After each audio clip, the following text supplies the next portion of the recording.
Wicker, she's a simple old lady that can open up a whole new world of mass production. Playing her for the first few times will make you see spawns in the world in a completely new light. A light of wanting to be able to mass produce that specific resource. Oh, twigs and grass? I can use this book for them. Berries? This one is much better. Oh, I'm out of books. Let's make more. Look, I even got a book to help with that. Wickerbottom is probably the biggest snowball character of any DST character. Give her time and she becomes the strongest character in the game.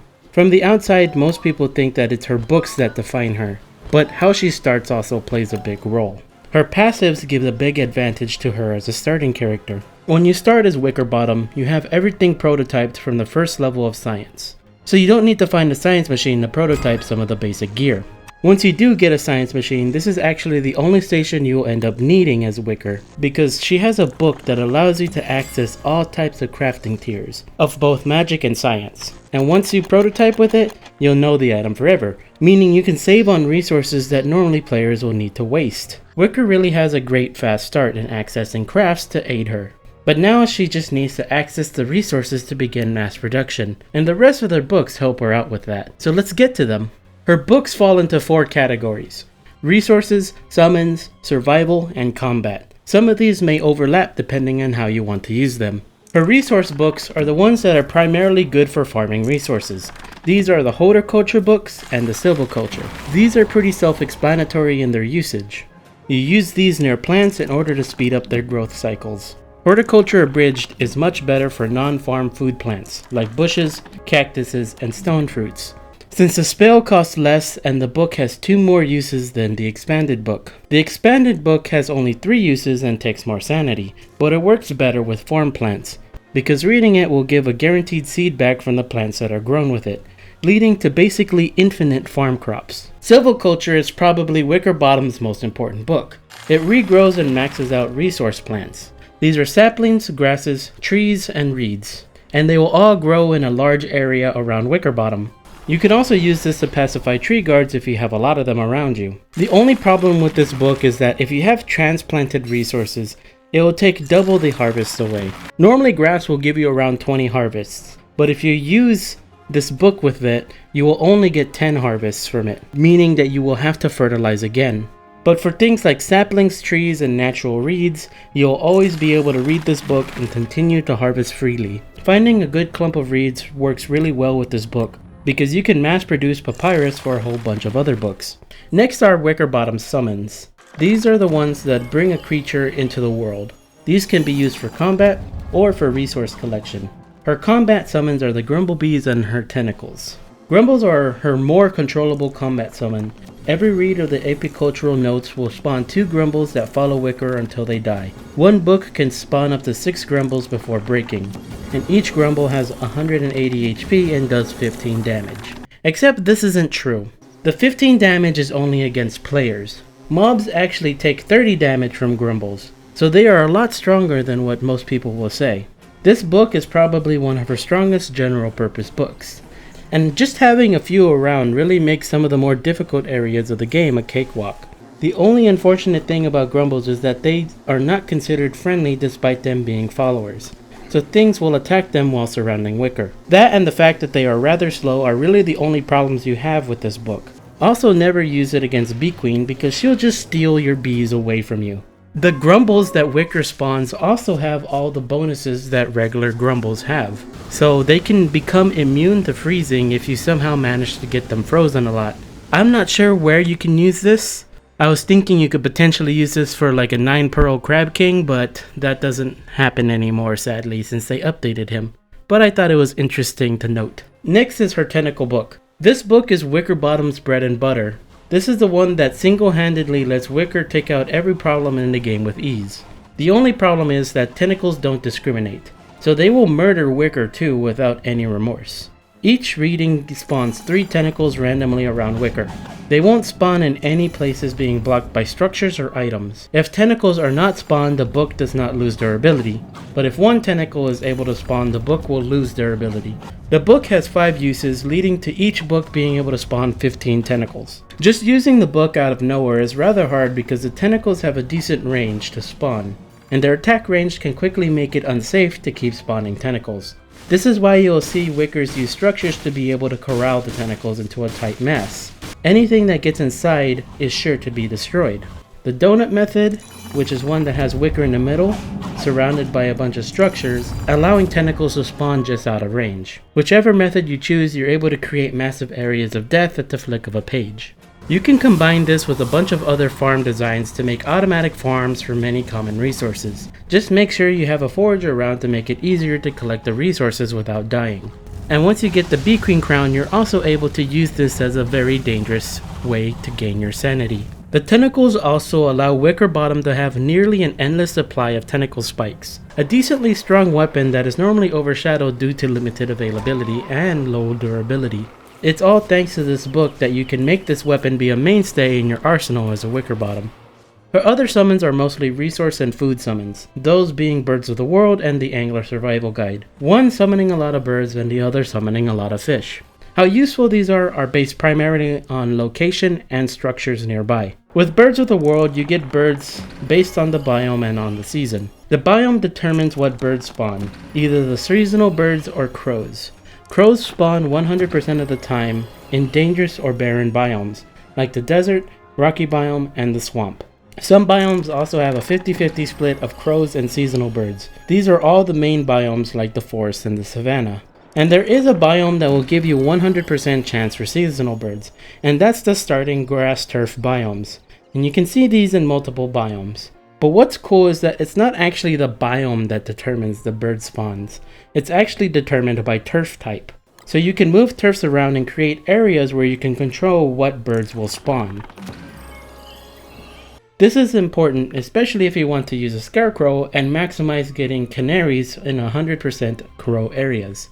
The same happens with the Angler Survival Guide, however the player can't move these turfs around. If you're looking for a specific fish, you can use the book in various ocean biomes. You can see them on the map based on the color changes and the amount of sea stacks around. You have the shallows near the land, rough ocean that has sea stacks around, deep ocean that has a really dark color, and the dangerous ocean that has lots of sea stacks around, as well as unique fish that spawn in the waterlog, seaweed, and salt biomes. Shallow water often has smaller fish, the ability to get popcorn, as well as larger fish. Rough ocean has the most amount of fish types ranging from seasonal fish to big fish. This area is the best for giving the most variety of fishes, especially if you're searching to do Pearl's quests. And the deep ocean / dangerous ocean have a good chance of spawning deep ocean fishes and big fishes. Rarely will see a small fish. In these places you should be careful because each spawn of the school fish has a 7% chance of spawning either a rockjaw or a narwhal. And if you're using fish traps, this chance is doubled. But mainly you would want fish for Wicker Bottom just cause you can make some really good meals out of them. And her favorite dish is also surf and turf. So not only can you have a dish that gives good sanity and health, but also get more hunger for it. Next is her survival books. These books provide an effect for Wicker Bottom or the surrounding area, providing utility that she can take advantage of. These books are the Everything Encyclopedia, the Lux books, the Temperature book, the Rain book, the End is Nigh, the Pyrokinetics book, and the Full Moon book. The first book the player has access to is the Everything Encyclopedia. This is such a great early game book because it allows you to completely skip collecting resources for magic tier of items, as this allows Wicker Bottom and anyone around her to prototype items with one less tier of research. Each use of the book gives everyone one prototype charge. The more you read it, the more charges you have. This book allows you to get items without needing to be stuck near a machine. So if you happen to forget to prototype something while you're out adventuring, this book will absolutely save you. And the greatest power of this book is that you don't need to take it with you. Just read it and it's always going to be useful to you. Next is her light books, the Lux Eternal and Lux Redux. These are interesting because it's actually just better to have the upgraded version. The non-upgraded version is just not worth using, since the upgraded version has more durability, more duration, and the same sanity loss. This book acts like a cave light sinkhole, and what's good about it is that it acts as a natural light source, so it will allow plants to grow through the night. Good in combination with farm plants since they always grow underneath the light. You can also farm earthquakes while in the caves with this book. Great for getting those rare quake drops. Also good for farming up glass / stone fruit in the lunar mushroom biome. Just run around with a forager and you'll collect a lot of resources. Next is her temperature book. It's very simple. All it does is set players and surrounding players' degrees to 35. good for both summer and winter. And it also has a hidden factor of drawing off the player and items in their inventory. On the opposite end, she has her rain book, which causes rains to start. And if it's already raining, stops the rain. This book has a lot of hidden strengths, and that's mostly due to if you know how the game works. First of all, rain of course makes things wet. So if you plan to use electric weaponry, they can be used to the fullest without having to be lucky if the world naturally rains. Secondly, rain is a deciding factor for 2 whole seasons. Spring rains a lot, so you're able to cancel rains that occur during that season. And secondly, summer. A lot of summer mechanics require the world to be dry in order for them to activate. Sandstorm and Antlion won't spawn if the world is wet and raining. The plants won't wither away, so you don't need a flingo. Wildfires also won't start. So with this one book, you can make 2 seasons basically act like autumn, which is pretty powerful.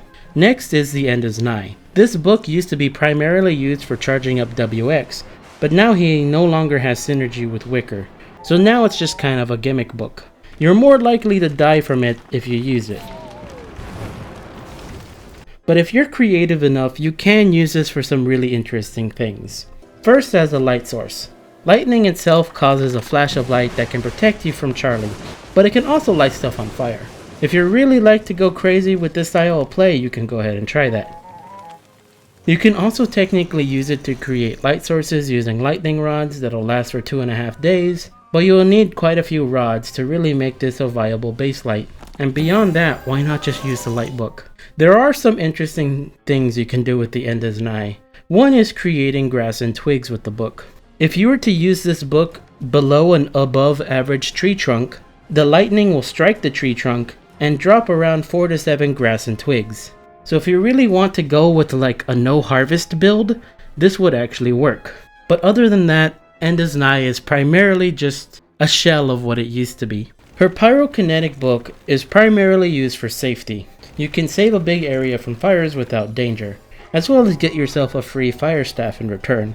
And using fire in combat is already really strong. And finally, her biggest book. The book that can ruin a lot of people's lives, especially Woody's. This is her full moon book, which allows players to create full moons on any day. This book allows you to access all of the full moon exclusive events. Pigs turning into werepigs, glommers spawning, the moon base event happening, bubbling hot springs making moon glass, seaweed sprouting, clockwork statues making real clockworks versus shadow clockworks, and just not needing a light source at night.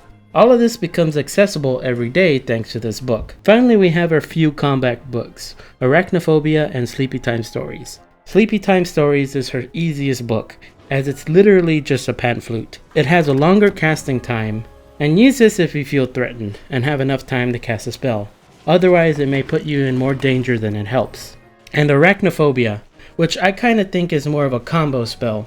It creates a webbing in which other creatures walk on it and are slowed by 25%. It does not work against flying creatures unfortunately, and lasts for just 2 minutes, so not that long. But if used correctly, it can really help out in certain fights that speed may be needed on. Those are all of Wickerbottom's books. They are all interesting in their own rights. Some are really powerful for what they do, and because of that they have less durability. That would be fine if Wicker basically didn't have infinite books. That's because of her personal craft of the bookshelf. Her bookshelf restores the durability of any books inside it. It also gets restored faster if Wickerbottom is nearby the bookshelf. And because of this, every book can be doubled or tripled if you maintain them. This allows you to just stack uses over time and never have to worry about grinding resources to make new books. And all of this at the cost of Wickerbottom not being able to sleep and having stale food not be as nourishing. You don't get anything at all from stale foods, and not being able to eat spoiled food just misses out how long items last. Her insomnia perk can sometimes be a lifesaver, but it can also end Wickerbottom's life much quicker than other characters. All in all, Wickerbottom has a strong start with her bonus science and big sanity. All of her books are very different, and they may be what define her character. She just needs a little bit of time to build up her book supply, and she will take over the world with knowledge. Wickerbottom has so many possibilities that trying to list them all here will make this video over an hour long. And I think it's fitting for Wickerbottom. Playing her is like learning all of the fun nuanced ways to abuse the game's mechanics. How certain creatures, seasons, and books relate to each other, and make crazy combinations that no other characters can do. It really shows an aspect of learning that I always enjoyed with this game. Maybe that's why she is the librarian, the curator and sharer of knowledge. That is all for Wickerbottom. She was the longest to write for sure, and there's still definitely more you can do with her, so I encourage people to go and experiment. Thank you all for watching, and make sure to like, comment, and subscribe. Until next time, this has been Terra, and take care.